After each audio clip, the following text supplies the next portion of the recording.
राधे राधे दोस्तों, आप सभी का राधा भक्ति चैनल में स्वागत है। आइए जानते हैं ब्रह्म मुहूर्त में उठने से क्या होता है। ब्रह्म मुहूर्त में उठने के फायदे। आखिर ब्रह्म मुहूर्त का रहस्य क्या है? ऐसा क्यों कहा जाता है? कोई कितना भी अभागा मनुष्य क्यों ना हो, अगर वह सुबह 3 बजे से 6 बजे के बीच ब्रह्म मुहूर्त में उठकर या तो काम करता है तो वह जो चाहेगा वह उसे मिल जाएगा। एक समय की बात है, माता पार्वती और भगवान भोलेनाथ कैलाश पर्वत पर विराजमान थे। माता पार्वती भगवान भोलेनाथ से पूछती हैं, स्वामी, मैंने देखा है कि अगर कोई मनुष्य सुबह के समय ब्रह्म मुहूर्त में उठता है तो कोई कितना भी अभागा मनुष्य हो वह हमेशा बहुत सुखी रहता है। ऐसा क्यों है स्वामी? कृपया करके आप मुझे बताइए, मुझे ब्रह्म मुहूर्त का रहस्य बताइए।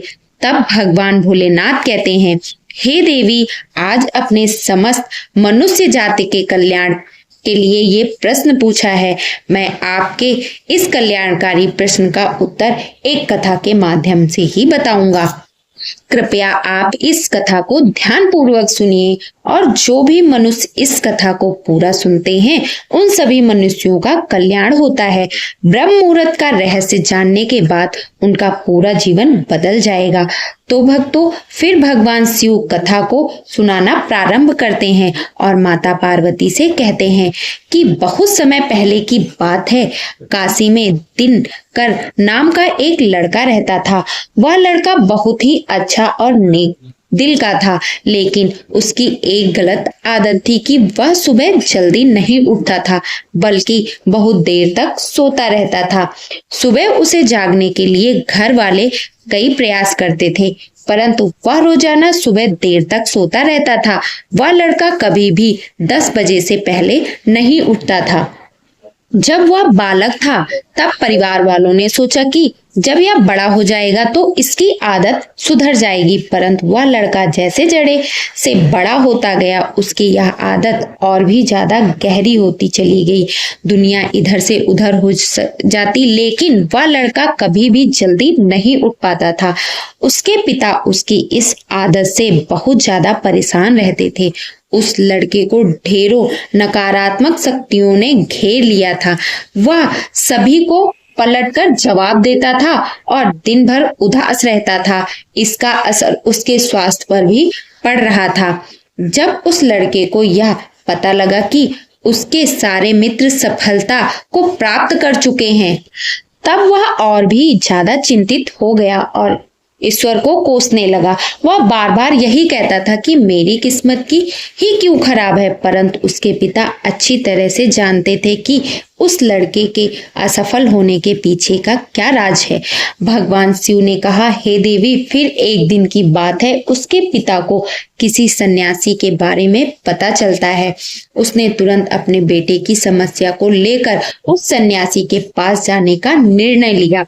उसने सन्यासी को बेटे की आदतों के बारे में बताया और उसकी बात सुनकर सन्यासी ने कहा कि कल आप अपने बेटे को साथ लेकर मेरे आश्रम में आइएगा। फिर उस लड़के का पिता अपने घर की ओर चला गया। उसे पता था कि अगर वह सीधे तरीके से अपने बेटे को सन्यासी से मिलाने के लिए कहेगा तो वह कभी भी तैयार नहीं होगा। उसने अपने बेटे को अपने पास बुलाया और कहा, तुम्हारे सारे मित्र जीवन में सफलता प्राप्त कर चुके हैं, क्या तुम सफल नहीं होना चाहते? तो लड़के ने उत्तर दिया कि जरूर पिताजी, परंतु जब भी मैं अपने मित्रों से उनकी सफलता का रहस्य पूछता हूँ तो वह मुझे कुछ नहीं बताते हैं।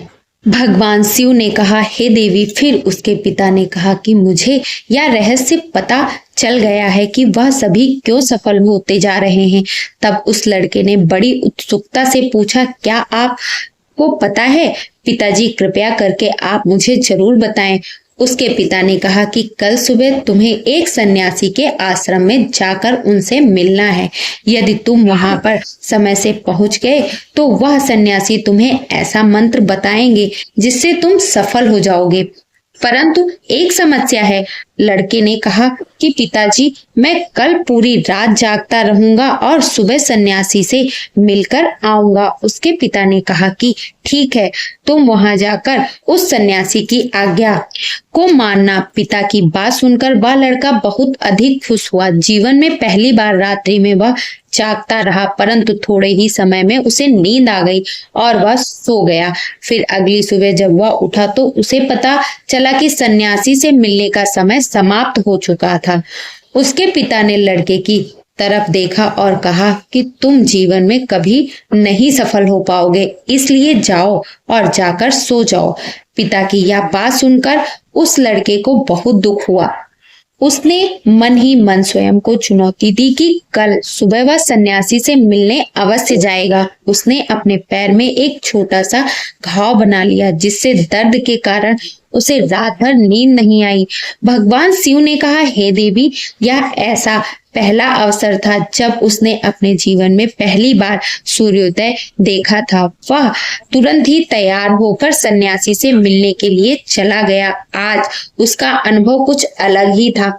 वह बेहद शांत महसूस कर रहा था।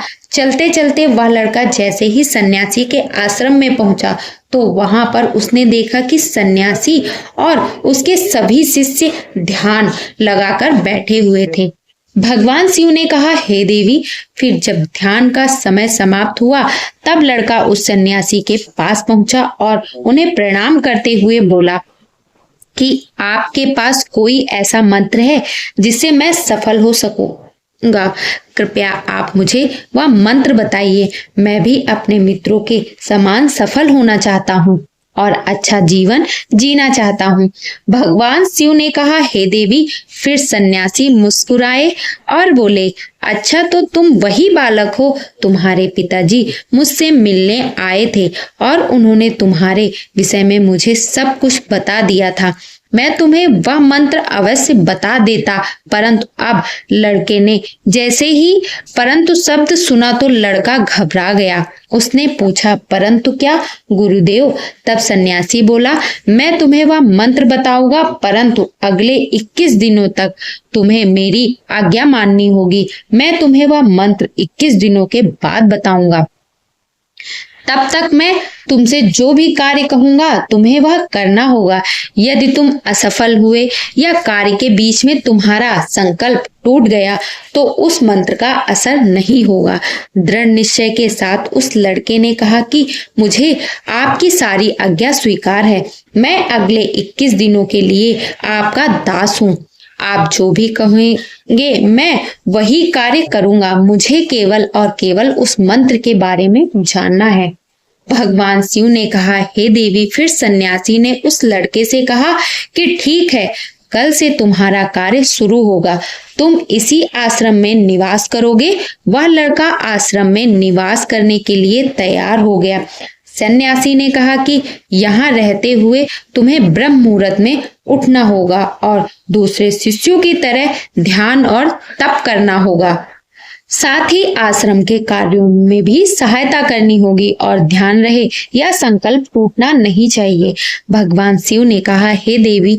अब लड़का सन्यासी की बात से सहमत हो गया और अगले दिन से उसने कार्य के लिए शुरुआत कर दी। इस बार उसने दृढ़ निश्चय किया था, परंतु 1 सप्ताह बीतने के पश्चात ही उसका संकल्प टूट गया और वह 8वें दिन देर तक सोता रहा।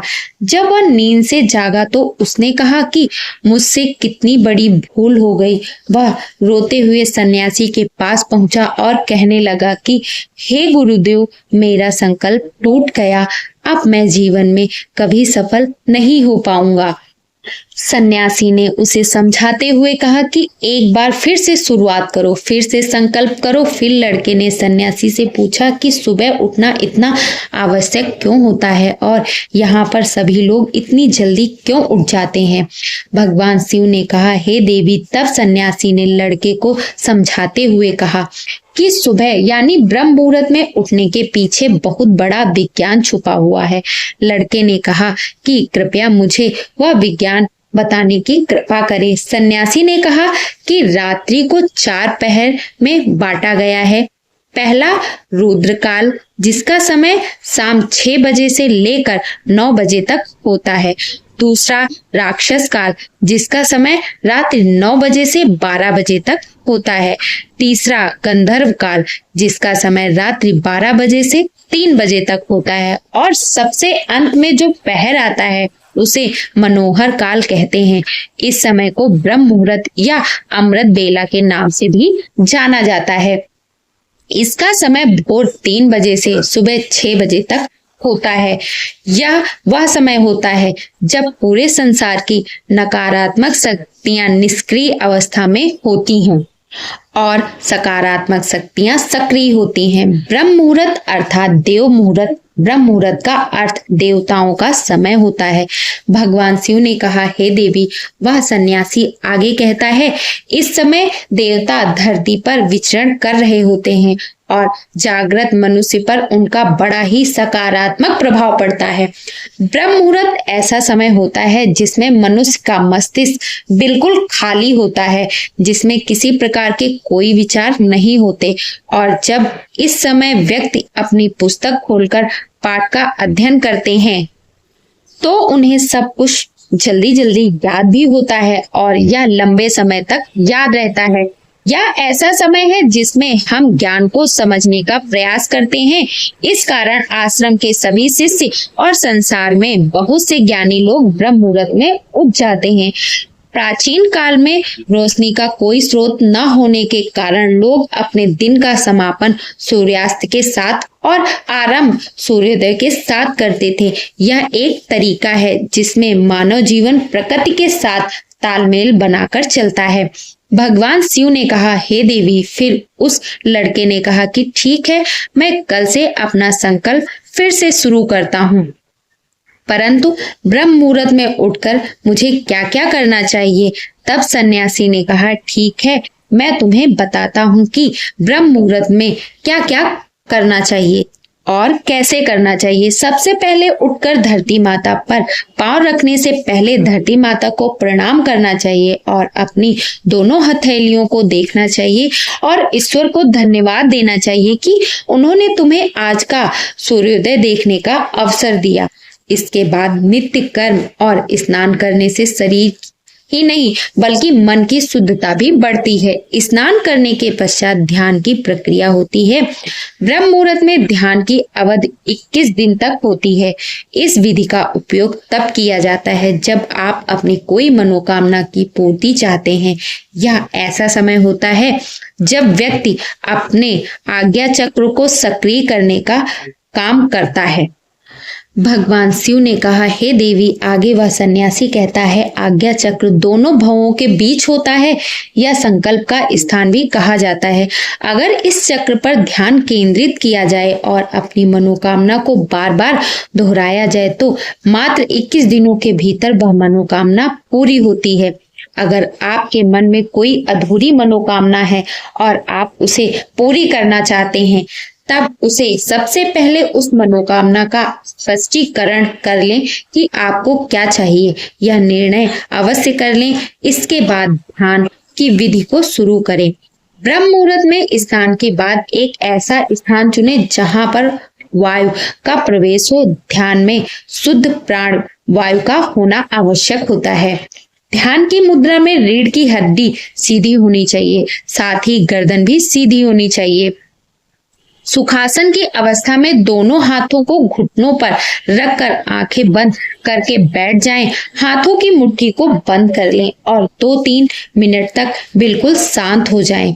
जब आपका शरीर स्थिर हो जाए और श्वास भी शांत हो जाए, तब उसके बाद अपना सारा ध्यान आज्ञा चक्र पर लगाएं। इस दौरान लंबी गहरी सांस लें और सांस को रोक कर रखें।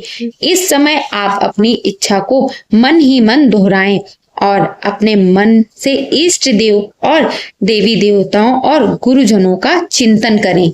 भगवान शिव ने कहा, हे देवी। उस सन्यासी ने कहा, जब सांस को रोकना कठिन हो जाए तब धीरे धीरे सांस को बाहर की ओर छोड़ो। सांस को नाक से भरें और मुख से बाहर छोड़ें। इस प्रक्रिया को 3 से 4 बार प्रतिदिन दोहराएं। ऐसा प्रतिदिन करने से आपकी जो मनोकामना है वह अवचेतन मन तक अवश्य पहुंच जाएगी और इच्छा पूर्ति जल्दी होगी। आज्ञा चक्र सक्रिय होता है और हमारी आज्ञा को पूरा करता है। सांस को रोक कर रखने के दौरान शरीर में आपातकाल की स्थिति हो जाती है, जिससे कि आप बेकार की बातें सोचने और विचार करने से बचते हैं।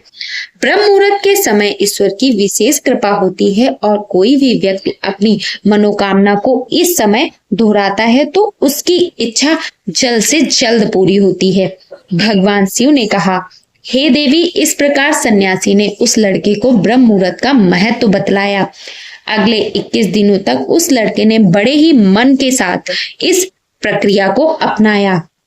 अब वह बहुत ही ज्यादा अनुशासित और शांत स्वभाव का बन चुका था। उस लड़के ने जैसा ही अपना संकल्प पूरा कर लिया, उसके बाद वह लड़का बड़े ही प्रसन्न भाव से सन्यासी के पास पहुंचा और कहने लगा, हे गुरुदेव, मैंने 21 दिनों का संकल्प पूरा कर लिया है। अब कृपया मुझे सफल होने का मंत्र बताइए। तब उस सन्यासी ने मुस्कुराते हुए कहा कि पिछले 21 दिनों से जो अभ्यास तुम करते आए हो वही तुम्हारी सफलता का मंत्र है। जो व्यक्ति ब्रह्म मुहूर्त में उठकर ध्यान प्रक्रिया को सही से करते हैं वह जीवन में कभी भी असफल नहीं होते। तुम्हें ब्रह्म मुहूर्त का रहस्य पता चल चुका है, अब तुम इसे जीवन पर्यंत करो, तुम्हें जीवन के लक्ष्य और सफलता दोनों प्राप्त होंगे। उस लड़के ने सन्यासी को धन्यवाद दिया और ब्रह्म मुहूर्त के नियमों का पालन जीवन पर्यंत तक करने का वादा भी किया। भगवान शिव ने कहा, हे देवी, अब तो आपको पता चल गया होगा कि ब्रह्म मुहूर्त में उठने से क्या होता है और इससे जुड़ा रहस्य क्या है। तब माता पार्वती ने कहा, हे स्वामी, अब मुझे ब्रह्म मुहूर्त का संपूर्ण ज्ञान हो गया है। इतना कहकर माता पार्वती ने भगवान भोलेनाथ को प्रणाम किया और कहने लगी कि हे प्रभु, आज आपने समस्त मानव जाति के कल्याण के लिए इस अद्भुत ज्ञान से अवगत करा के धन्य कर दिया। जय शिव शंभू, हर हर महादेव। तो दोस्तों, आज का ये वीडियो आपको कैसा लगा? अगर आज का वीडियो आपको पसंद आया हो तो अपने इस चैनल को लाइक, सब्सक्राइब, शेयर जरूर करें और कमेंट बॉक्स में राधे राधे लिखना ना भूलें।